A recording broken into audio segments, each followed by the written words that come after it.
చెన్నై అలాగే బెంగళూరు జట్ల మధ్య జరిగిన మ్యాచ్ ఏదైతే శుక్రవారం చోటు చేసుకుందో దానిలో బెంగళూరు జట్టు 50 పరుగుల తేడాతో అద్భుతమైన విజయం సాధించింది. ఒక రకంగా చెప్పాలంటే బెంగళూరు జట్టుకి ఇది ఒక చరిత్రనే చెప్పాలి. ఎందుకంటే చెన్నైని చెపాక్ స్టేడియంలో ఇన్నేళ్ల తర్వాత ఓడించడం అంటే మామూలు విషయం కాదు. అయితే నిన్న కోహ్లీ అలాగే ధోనిల మధ్య జరిగిన కొన్ని సన్నివేశాలు నిజంగా ఇప్పటి వరకు ఐపీఎల్ స్టేడియంలోనే జరగలేదు. ముఖ్యంగా చెన్నై గడ్డపైన జరగలేదని చెప్పొచ్చు. మ్యాచ్ గెలిచిన తర్వాత విరాట్ కోహ్లీ అమాంతం ధోని దగ్గరికి వచ్చి హక్ చేసుకున్నాడు. అంతేకాకుండా ధోని ఆడిన లాస్ట్ అంటే తను హక్ చేసుకుని ఒక రకంగా చాలా ఎమోషనల్ గురయ్యాడు. ఎందుకంటే బెంగళూరు జట్టుకి తన కెప్టెన్ కాకపోయినప్పటికీ కూడా ఇప్పటి వరకు ధోని అయినా వేరే ఫ్రాంచైజీ మారాడేమో కానీ చెన్నై జట్టు బ్యాన్ అయిన తర్వాత విరాట్ కోహ్లీ ఎప్పుడూ కూడా మారలేదు.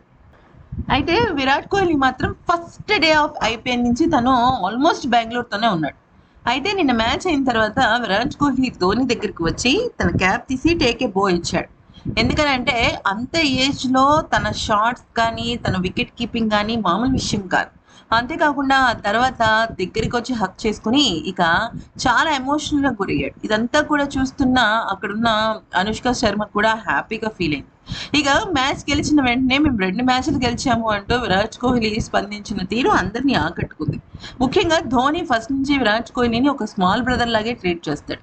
టెస్ట్ క్రికెట్ అప్పుడు కూడా టెస్ట్ క్రికెట్ బాధ్యతలు అందుకున్న విరాట్ కోహ్లీ పైన ధోని అత్యద్భుతమైన బాధ్యత నీ నెత్తి మీద ఉంది, నువ్వు చాలా జాగ్రత్తగా ఉండాలి, చిన్న కుర్రాడుగా ఉన్న నువ్వు ఇది పూర్తయ్యేసరికి నువ్వు చాలా మెచ్యూరిటీని సంపాదించుకుంటావు అంటూ హితవు పలికాడు.